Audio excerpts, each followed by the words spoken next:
Hey, Prime members. Did you know you could be listening to this podcast episode and all episodes of True Crime Garage on Amazon Music included with your Prime membership? All Amazon Prime members also get access to the largest catalog of ad-free top podcasts. Enjoy other true crime shows like Morbid, Mr. Ballin, and many more. To start listening, download the Amazon Music app or visit amazon.com/ad-free. That's amazon.com/ad-free.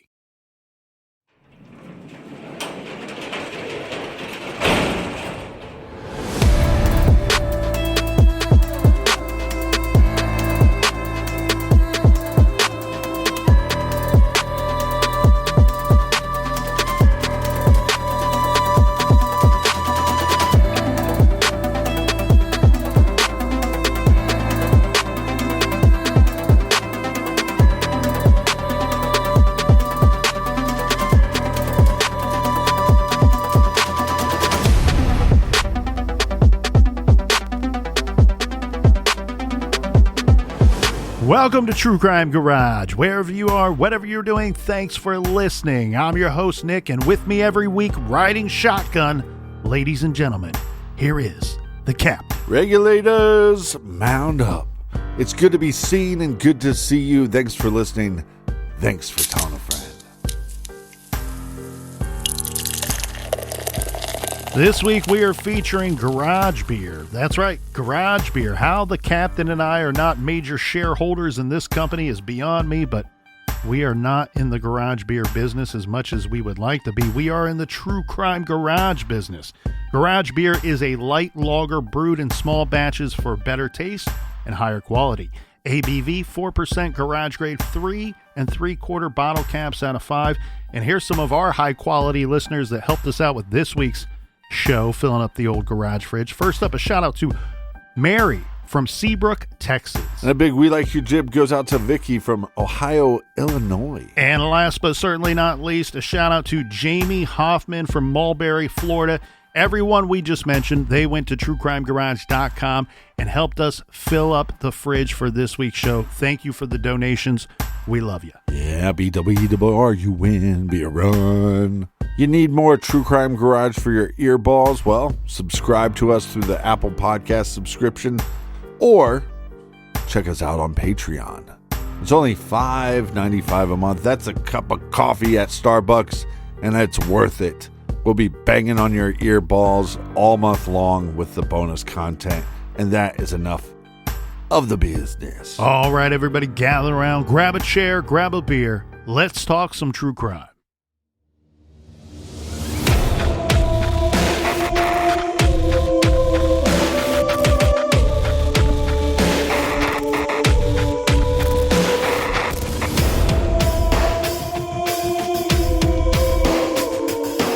Being a killer is this far. It's a step about this far from aggravated robbery. You know what I mean? Killing somebody. Yeah, but I heard this wasn't just killing somebody.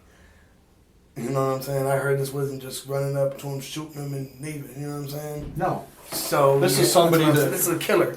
This is a killer. You know what I'm saying? This is a bad fucking person. You know, whoever did this is. Do you think whoever did this went there with the intent to kill somebody? Or do you think they were there looking for something and something went bad? It went too far. It depends what story is true.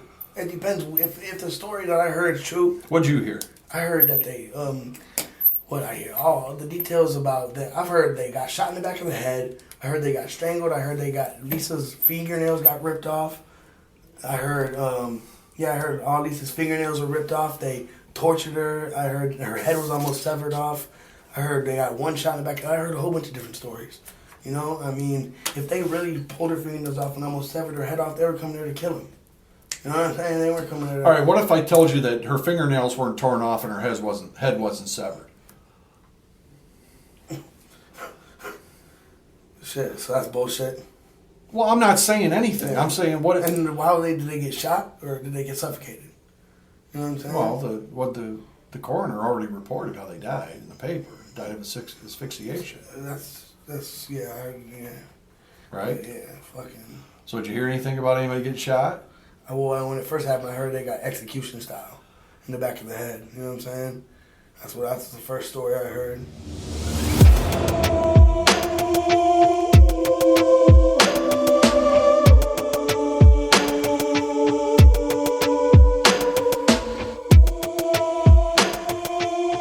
Autopsies are performed on both of our victims. Young adults, 21-year-old Johnny Clarke, 20-year-old Lisa Straub. The autopsies, Captain, were conducted by a Dr. Pandy. He's a deputy coroner and forensic pathologist with the Lucas County Coroner's Office. The doctor notes their injuries and describes the manner in which the two had been bound. He declares the cause of death for both victims to be asphyxiation due to strangulation and suffocation, but he is not able to confirm a specific time of death nor the order in which they died. Evidence is also collected from items of clothing that is worn by our two victims. And of note, Captain, we have DNA that is found on Johnny's sweatpants. Pandy states that Lisa's toxicology report showed that she had therapeutic levels of Vicodin and Percocet in her system, while Johnny's toxicology report showed he had minute levels of Percocet in his system and the presence of marijuana in his urine. There are sources out there, several, that report that both were known to have been casual and recreational drug users.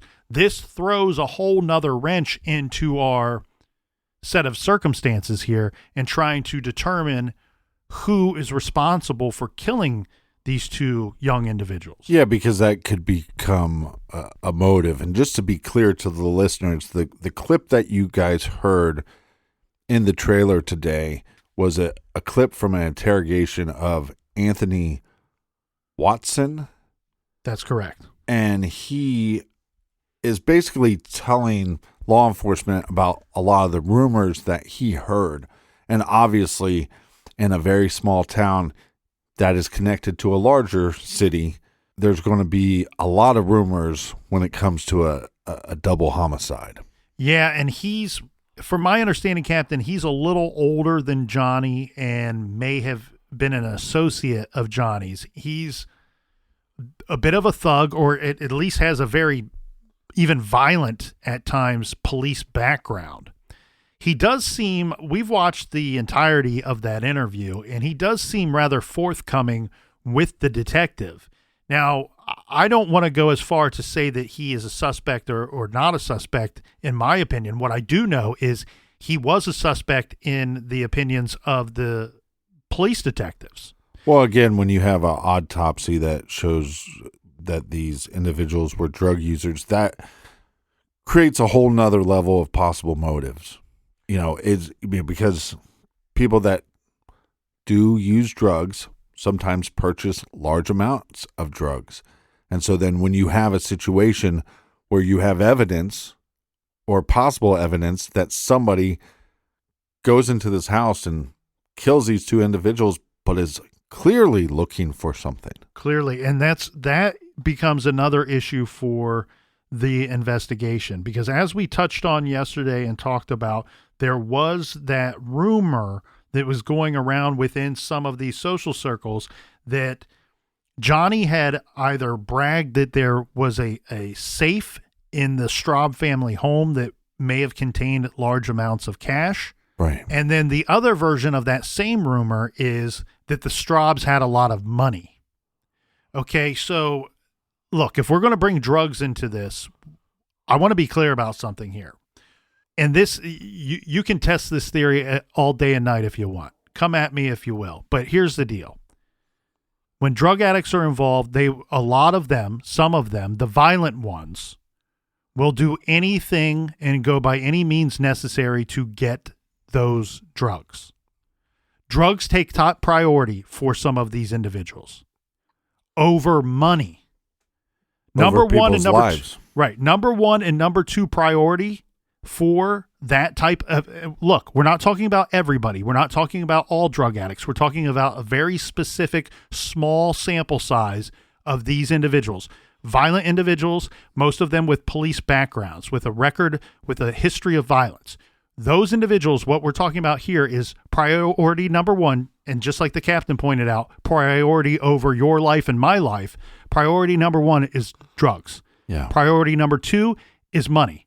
Why is money priority number two? Because they can get drugs. They're going to use it to get drugs. And how do we know that priority number two is money? because they always trade money for drugs. So the thing here is now you got to wonder if they are recreational users, do we have a couple of other possible motives? One, did somebody believe that they could find a large quantity of drugs inside the home? Right. I don't think that there's anything in Johnny's background or Lisa's background to suggest that people would expect to find large quantities of drugs in a home that doesn't even belong to either of these individuals. It belongs to Lisa Straub's parents. No, I understand that, but the reason why I wanted to be clear on where this audio clip was coming from and to point out rumors. Lisa's family has a lot of money. Play the telephone game. That turns into, oh yeah, I bet they have a safe with a bunch of money. That turns into somebody thinking that's fact. Or, hey, I heard Johnny and Lisa were going to have some people over on Saturday night, so they bought a lot of drugs for their party. I mean, it's not that hard for these stupid rumors in a small town to get started. Well, and one thing I want to be clear of too is one thing that we're going to see as we get further into the suspects and to where the investigation and evidence starts to direct law enforcement is to Toledo, not to Holland.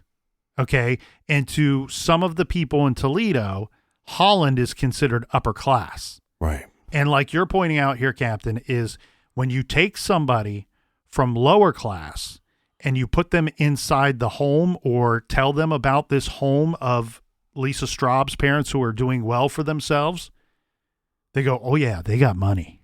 Yeah, I've seen their house, or oh, I've heard about it. They got money. And it doesn't take a whole lot to imply that to somebody that comes from another side of the tracks.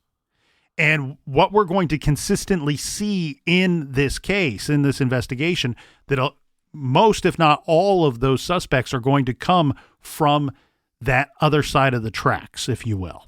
Right. And so now what we have going on here, Captain, is we have two good kids. Look, Lisa didn't have any money. She works at TGI Fridays. Nothing wrong with that. I was a server. I was a bartender for a long time. Good job. Still sometimes serves people. I enjoy it. And Johnny was getting ready to go to school. Right. And I'm unclear. He may have been between jobs at this time. School was going to be his main focus. And unfortunately, when we have a funeral, it usually happens just days after one passes away. Johnny was supposed to start school to be a barber. He wanted to open up a barber shop and own a small business. Yeah. On that day that he was supposed to start school, instead, it was his funeral. So that's how close he was to, we talk about advancing ourselves in life. That's how close he was. If you want to say he had a drug problem and Johnny, fine. I didn't know him. What the evidence tells me is exactly what's reported by most of these sources, that he had a recreational use problem and that he may have been working his way out of it. Yeah, and I can't throw shade on anybody because, I've had my vices in the past. Well, and their kids are 20 and 21. Yes, a lot of that time it's a experimental phase. I got about 2.5 years that I can't even remember. And it happened in that same time period that we just talked about at my age. Well, we remember because we all tell the stories. Yeah, I was like Joe Walsh for about 2.5 years. Yeah, I got about 22 years. I can't remember. This is such a difficult case. I mean, I think some of it is because of the 911 calls and you just feel so bad for the family and what they actually had to witness, because a lot of times the family doesn't actually witness the victims in the victim state. Mm-hmm. And you have these two young kids on the verge of starting their adult lives. And like we said, the evidence as far as drug use is just, it could be an experimental phase, but this phase was connecting them with, I think, the wrong type of people. Yes, people that they normally would not associate with. Right. And keep in mind, too, it's going to be persons, when we say associate with, we're going to see one factor repeated over and over in this investigation at people that they looked at. These may not even been close friends with our victims. These were people that their associate on their social circle, persons that were on the fringes of their social circle, right, are associates with the suspects. So let's attempt to go down the trail that we believe the detectives would have followed here. So Detective Kozak is going to be the lead investigator for much of this investigation. And of course, he's going to want to talk to Tiffany Williams, right? So remember, yeah, because we have a red flag with the mom saying, "Hey, look, this is all strange and suspicious." And if the mom is suspicious of an individual, that's where you need to start. That's obviously also who they were planning on hanging out with, and they never met. They never made that connection that day. Correct. So when the detective sits down with Tiffany Williams, she describes going to her friend Zach's house to obtain some pills. And while there, she says she called Johnny at 10:41. This is that call that we've discussed at length here. And this is, she says, for the purpose of firming up their plans for that night. She states that Johnny picked up the phone, didn't say hello, says, "Bro, what are you doing?" or something to that effect. And then she says that the call drops, well, not necessarily drops, but Johnny hangs up saying he would call her back. He does not call back. She tells the detective that she discussed this call with Zach, and we know the outcome of this situation. We know that when she receives no response, at some point, she and Zach drive out to Lisa's house. Now, how did they get in contact with Johnny's parents is what I'm going to want to know as the detective. And why do they go to reach out to Johnny's parents? They say it's because they were concerned and they couldn't get in touch with Johnny and Lisa. So what will we learn, Captain, is that Zach will reach out to an individual named Ruben Roes. Now, Ruben, the reason why Zach wants to reach out to him is because he and Tiffany know that Ruben is Johnny's best friend, like lifelong best friend. He might know, what's going on with Johnny, but if he doesn't know, he's going to know somebody that they can contact. Correct. So now we learn that Tiffany and Zach do not know or possess the ability to get in touch with Johnny's family. Now, Ruben says, will tell police that Zach asked if they could pick him up and go to the Straub house with them. Now, Ruben says, Ruben is clean, okay? Ruben, he's never had a drug problem. He doesn't have a police background, doesn't have a record, no history of violence. He says, look, when this dude calls me, I know that Zach is a problem. I know that he has a drug problem, and I don't really know the guy very well, so I wasn't willing to go anywhere with them in the middle of the night. Right. Yeah, I was concerned about my friend. And so then that is when Tiffany is forced to call Sharita, because their first person they attempted to go to, Ruben, does not want any involvement. Sharita then is the one that calls Johnny's parents. Okay. And again, remember, Sharita is more a peer of Johnny's friends and people that would be of Johnny's age. She's much younger than Johnny's parents. Now we have the parents at the scene and all that's going on that we already are aware about. But we know that the authorities took down Tiffany's information and Zach's contact information before allowing them to leave that night. The other thing here, Captain, is we've talked about the drugs. I want to circle back to something real quick. The detectives, when they start talking to Johnny and Lisa's inner circle and then expanding outward from there, that's when the police catch wind of this thought and this rumor that's going around that there was a safe or maybe a large sum of money kept at the Straub home. Right. So now we have police working with a theory that makes a whole hell of a lot of sense. A couple things, we can shrink our suspect pool very quickly here. There are things going on socially that are telling us that, one, it's very likely that the perpetrators would have either known Johnny and or Lisa, or would have known people that did know them. Because if we have people saying that Johnny bragged a couple of times or maybe just once about there being a safe, or maybe the Straubs got a bunch of money, it was one of his friends that heard that, and they had to tell somebody else if it wasn't one of his inner circle that is responsible for what happened to these guys.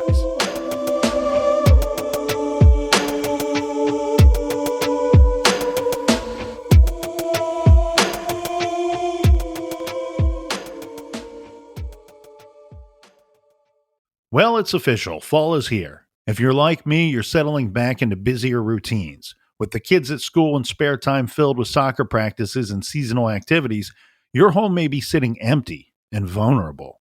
That's why I recommend Simply Safe Home Security and their revolutionary home monitoring innovation, 24/7 Live Guard Protection. It's designed to help stop crime in real time. Now, if an intruder breaks into your home, Simply Safe professional monitoring agents can actually see, speak to, and deter them through Simply Safe's new Smart Alarm wireless indoor camera. It's the only indoor security camera that can trigger the alarm and instantly deter intruders with a built-in siren. And install it your way. You can do it yourself in about 30 minutes or have a Simply Safe expert set it up for you.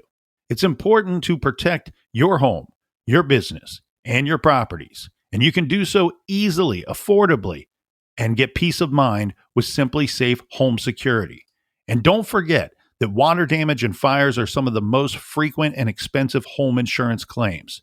You can protect yourself and your home with Simply Safe and the different security systems that they offer.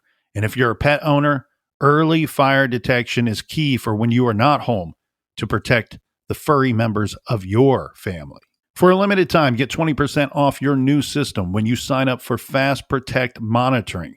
Visit simplysafe.com/garage.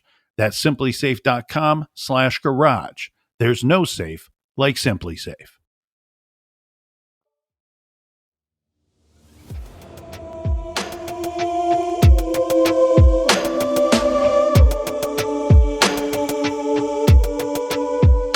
All right, we are back. Cheers, mates, to the windows, to the walls, onward and upward. Tall cans in the air. Cheers to the people in the back. So when you have a homicide, of course you want to look at the inner circle, but here we have something different. We have Johnny and Lisa are supposed to meet up with somebody. To me, if I'm law enforcement, that's the first person that I'm questioning. And we don't know what type of person this is. And like we said, if they're in an experimental phase with drugs, they're in an experimental phase with friends. And who is this Tiffany? And here's a little clip of her. They're calling it an interrogation, but a questioning by law enforcement. I think this kind of shows you a little glimpse of who she is and her recall of the events that night. I want to go over that conversation again in detail. That's fine. All right. You call Johnny on the phone. Mm-hmm. How many times did it ring, you think? Remember? Once or twice. Okay, He 1 to picked 2 right rings. Picked it right up. Mm-hmm. You know it was Johnny. Yes. How long of a pause before he said anything? He didn't say hello. All right, so he never said anything. Never said hello. So, all right, so you're on the phone. Mm-hmm. How long before you hear anything on the phone? What did you... Like, as soon as he picked it up, he didn't say hello to me, but he was like, bro, what are you doing? All right, I want to get this down again. Bro, what are you doing? Okay? Okay, and he said that approximately 3 times. Okay. Then the All right, next, give me his voice. Was it, bro, what are you doing? Or, bro, what are you doing? yeah, just like that. He Bro, sounded yeah, pissed? Yeah. Did he sound scared? No. Not He just scared. sounded pissed. Just pissed, yeah. All right, so you hear, bro, what are you doing 3 times? Johnny sounds pissed. Mm-hmm. All right, then what'd he say? Then the next thing he said was, who the hell are you?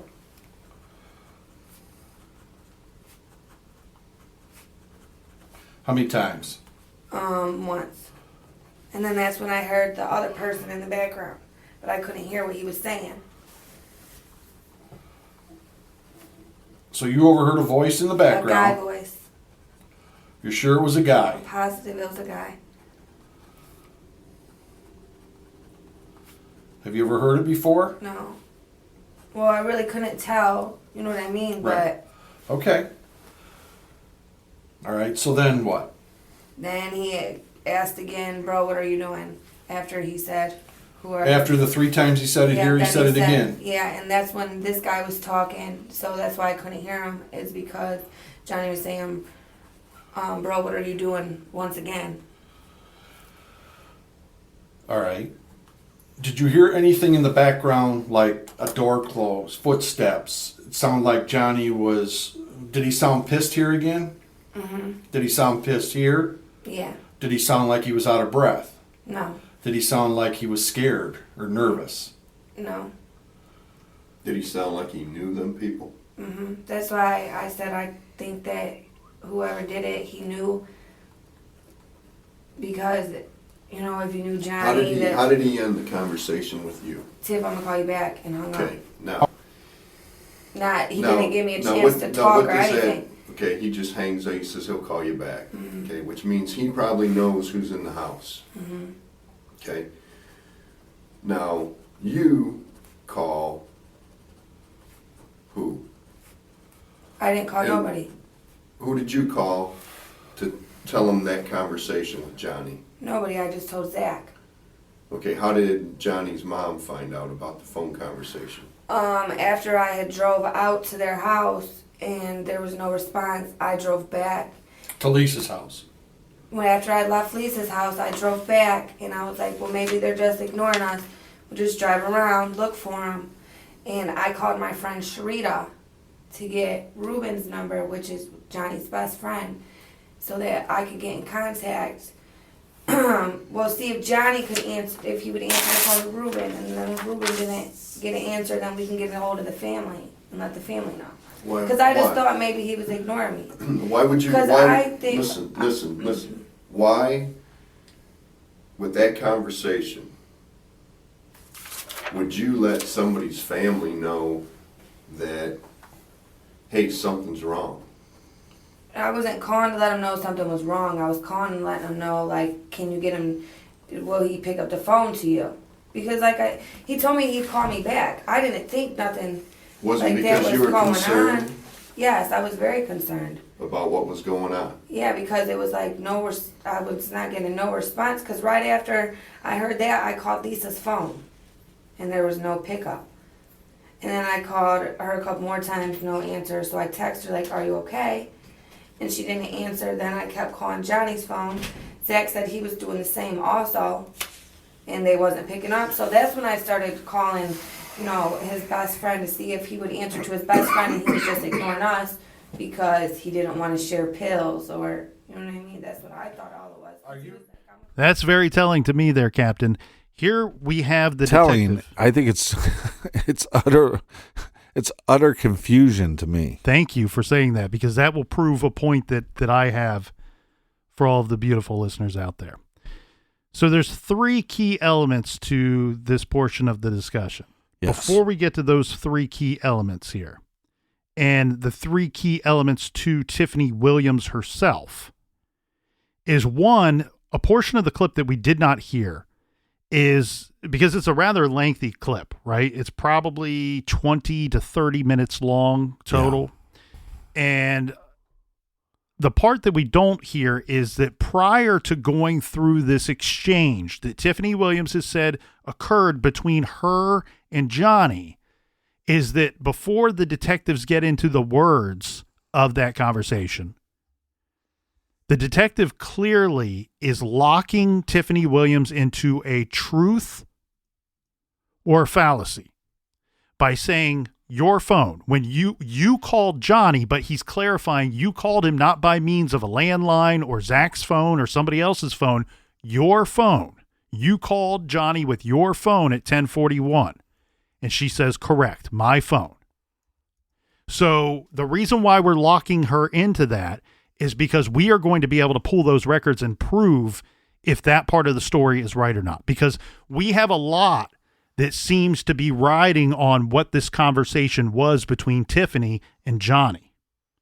You hear them, the detectives, trying to figure out, based off of Tiffany's words, if Johnny was upset, if he was pissed, if he was surprised, if he was scared, if he knew the individuals, if he didn't know the individuals. Right.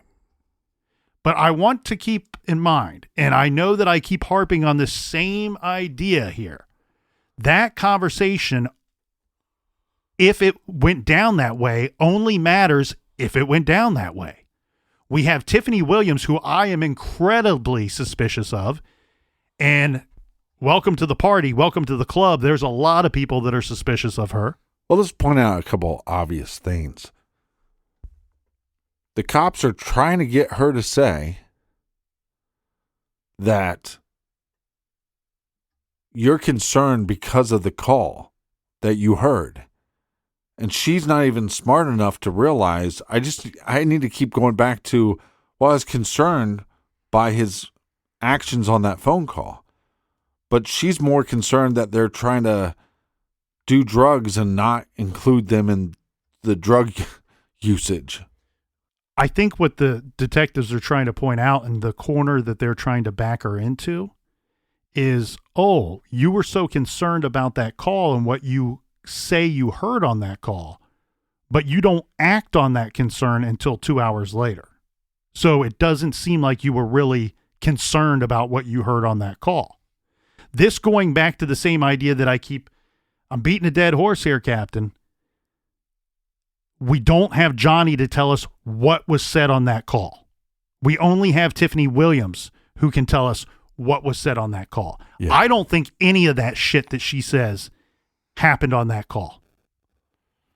I mean, and this shows you, though, like, the lengths that somebody will go to. She is telling us. These are the lengths that you're not answering your phone. You might be doing, we know you have some pills. You might be doing these pills without us. Well, who do we know that he might answer his phone for? Call his best friend. And of course, the best friend thinks this whole interaction is fishy to begin with. It's very strange. Well, I like that you point out that her explanation when she's trying to explain her actions, who did you call and when did you call them and why? You hear that toward the end of the clip. It's all very confusing and muddled, correct? Yeah. You know why that is? Because it's easy to tell the truth. It's difficult to lie. And what's happened here is that clip, our victims were killed January 30th, January 31st. Mm-hmm. Without a doubt. Okay? That interview is taking place March 23rd. By this time, Tiffany Williams has explained the same story to Maite and Johnny's family multiple times. She's explained the story to the police and detectives multiple times. Why does she sound so damn confused there? Someone's going to say, Nick, well, she's got a drug problem. Fine. But I'm going to point out here, it's difficult to lie. It's easy to tell the truth. She sounds confused here because she's trying to recall what she's told all these people along the way and keep her story straight. And now it's getting very difficult for her to do that now 3 months later. Now it's getting difficult for her to do this almost 2 months later. Well, if you go back to the calls to 911, when she's telling the story there, it's a lot of, you do that when you're trying to think of your next statement. If you made a phone call and you were really concerned and you went, okay, well, we got this weird phone call, and then I started calling him and he didn't answer the phone. So then I called his girlfriend and she didn't answer the phone. So we decided to go over there and we rang the doorbell and they didn't answer. So then we tried to call their phone again. I wasn't even there, and I can tell you the story without going, So I think even back to the day in question, you can almost hear her trying to think of what the best thing to say is. Well, she's getting caught there, and the police almost had her. The detectives almost had her when she starts getting confused, and she starts sounding confused in her delivery as to what she did and why. They're asking her specifically, well, why did you reach out to the family? Well, because I was concerned about that phone call. Okay, well, that doesn't make sense because you waited 2 hours. Oh, well, I knew that they could get in touch with them. I wasn't so concerned. I just knew that they could get in touch with them, and I thought maybe they were just avoiding us or not answering our calls, or maybe they didn't want to share pills with us. So now she's got a different explanation that has no meaning on the prior question or her prior explanation.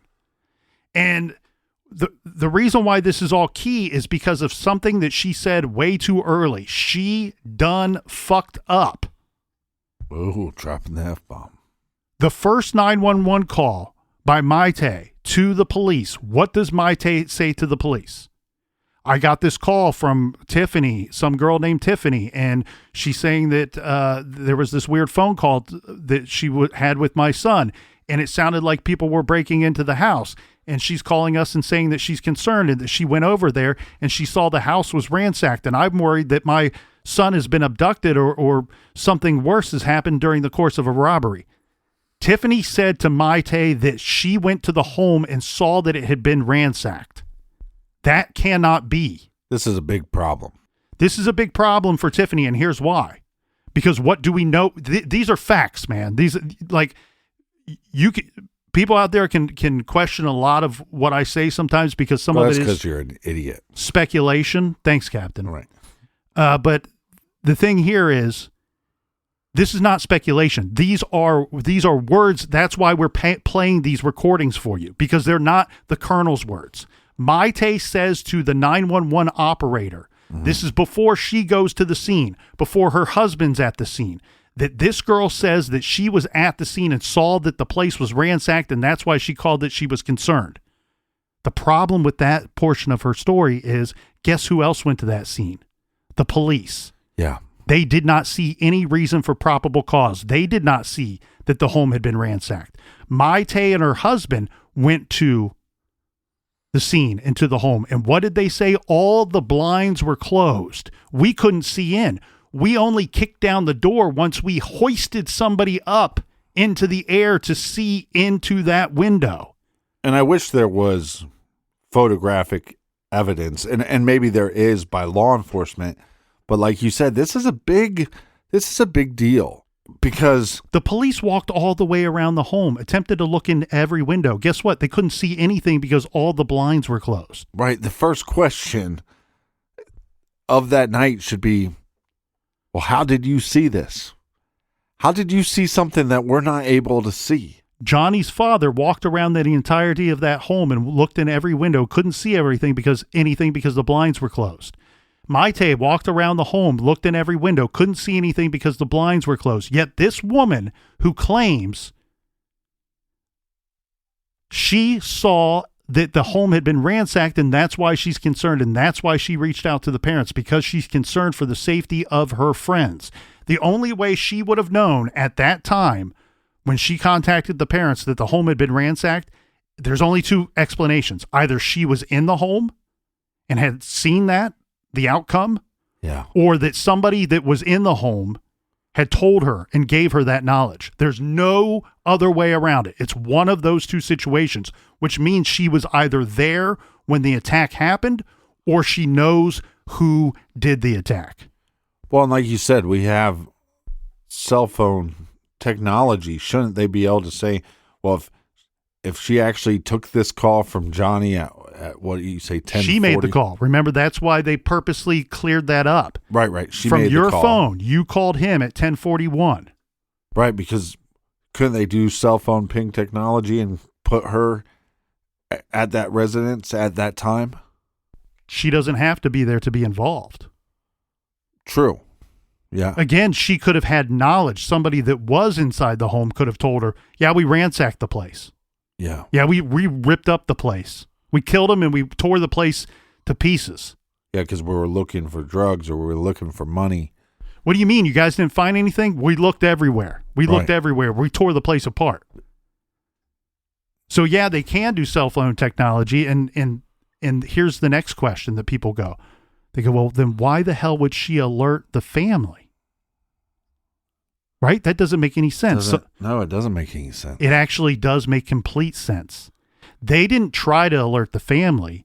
They wanted to alert Reuben, Right. Johnny's friend. Remember, they offered to pick up Reuben and bring him back to the Straub home. They wanted to alert somebody, but they had to alert somebody. And here's the thing. Reuben, too smart, says, you know what? I'm not going over there. I don't know you guys very well. You got a drug problem. I'm not getting in a car with you. But he's concerned enough for his friend.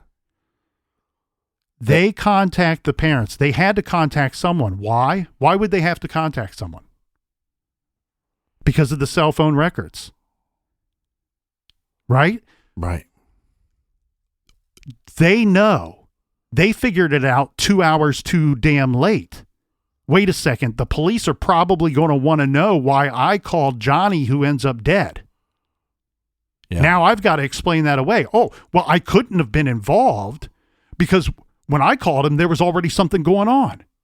Yeah, or also the fact that if they had plans at all to meet up, then who did Johnny tell that we're going to meet up with Tiffany?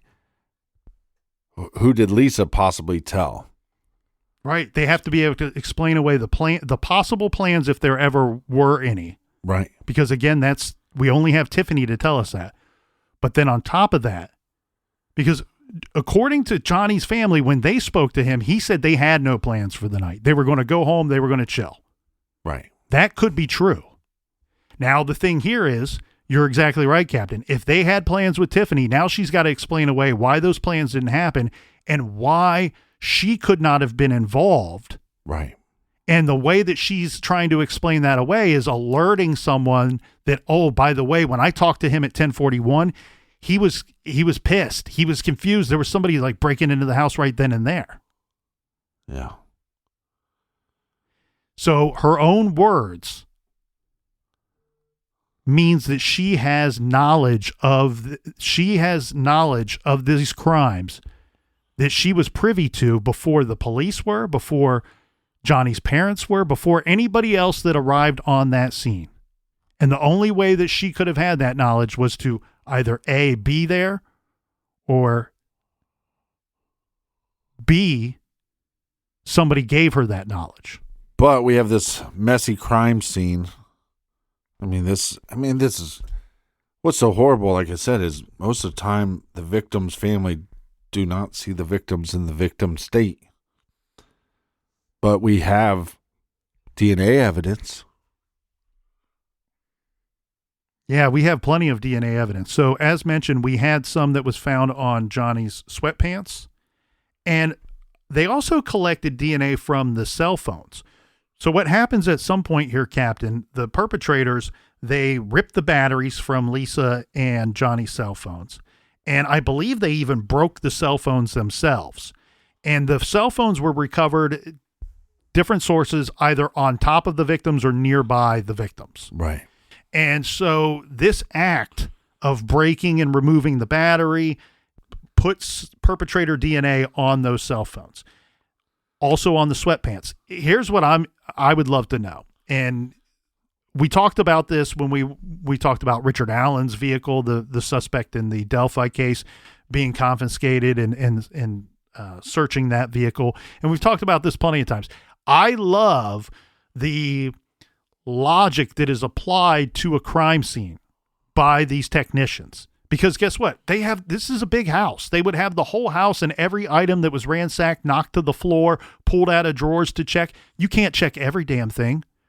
So what do? You have to prioritize where you are going to be looking for fingerprints and DNA and blood. And what do we know about the crime scene? What does the crime scene tell us?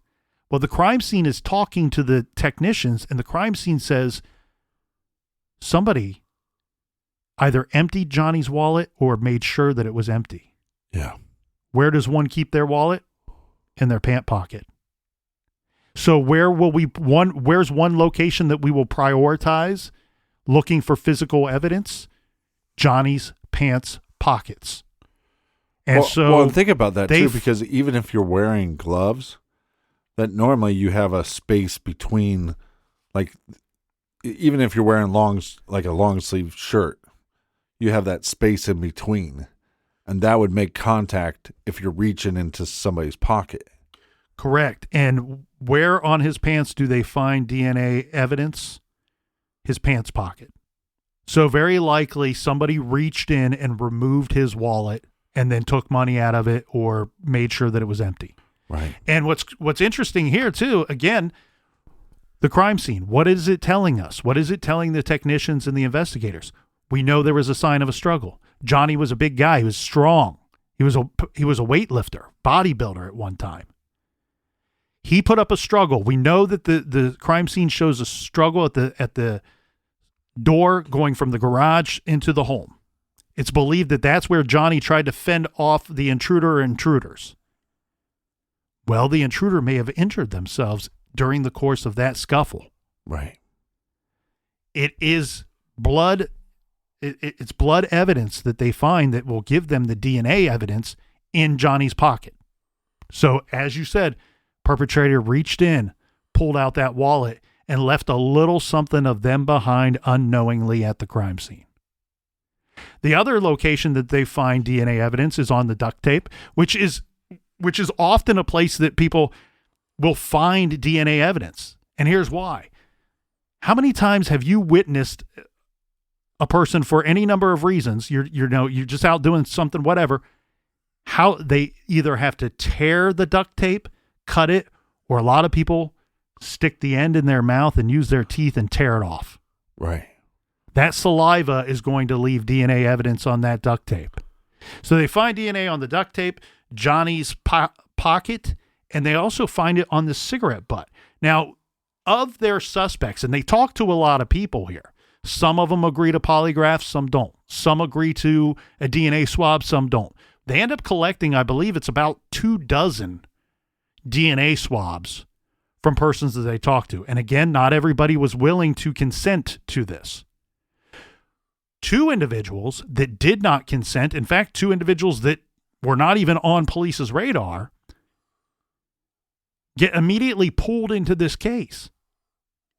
None of the DNA that they had collected matched that on the duct tape, the pants pocket, or the cigarette butt.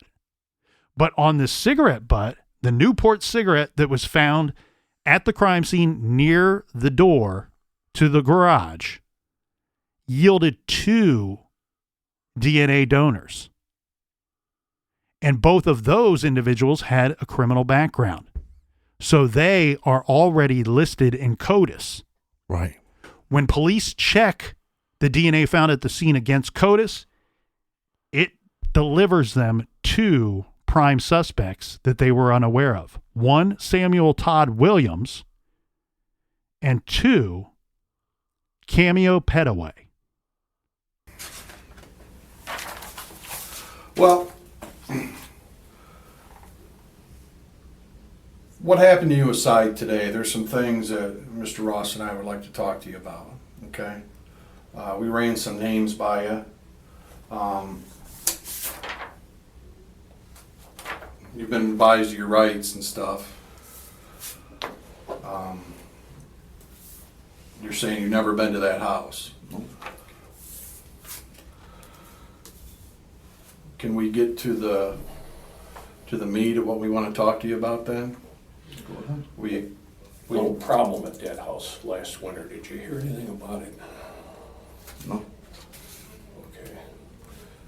A couple of kids were found dead in there.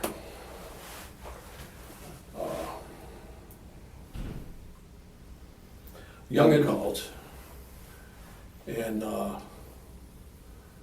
they were probably the victim of a burglary. They got bum rushed in the place. You know what we're talking about, bum rushed? Somebody just crashes in on you, maybe robs you or burglarizes your house. I mean, you know what we're talking about. Yeah. Okay. So that's what happened to these young couples. So how did my name get brought up in this? Science. I don't understand how. Well, remember when these guys respond to a scene, and they go in there. You're a criminal justice major, right? You cordon off the area. Everybody that is involved in that scene goes in, they start collecting evidence. Okay? These guys collected a lot of evidence. And they had a lot of evidence tested for DNA. Do you know what DNA is? Okay, explain to us what you think DNA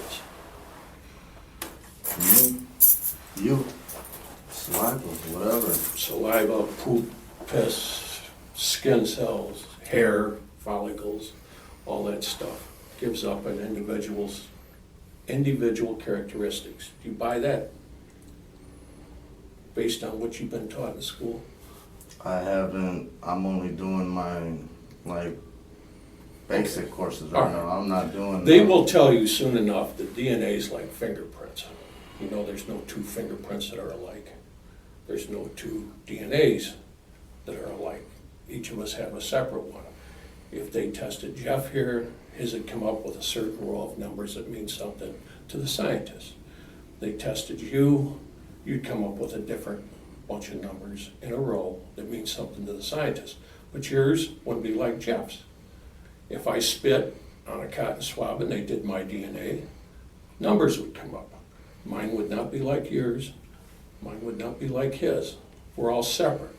Just like if they took our fingerprints tonight, your fingerprint would be different from Jeff's, be different from mine. Mine would be different from him and from you. You understand where we're going?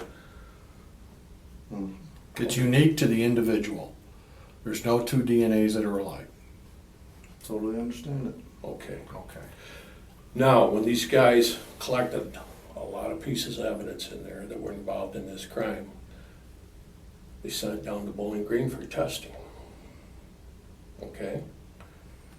And items in that scene came back with your DNA on it. Okay?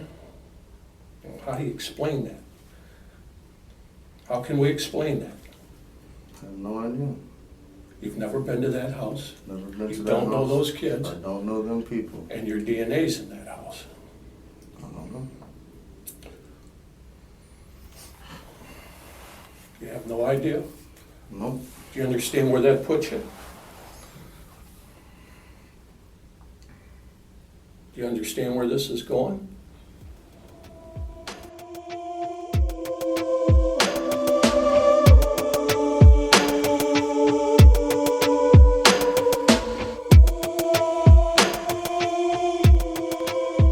If you are a member of law enforcement and would like for True Crime Garage to feature a case from your jurisdiction, please get to our website, truecrimegarage.com, and find our contact information and reach out to us immediately. I want to thank you guys so much for joining us here in the garage and sharing this case on social media. Until tomorrow, be good, be kind, and don't live.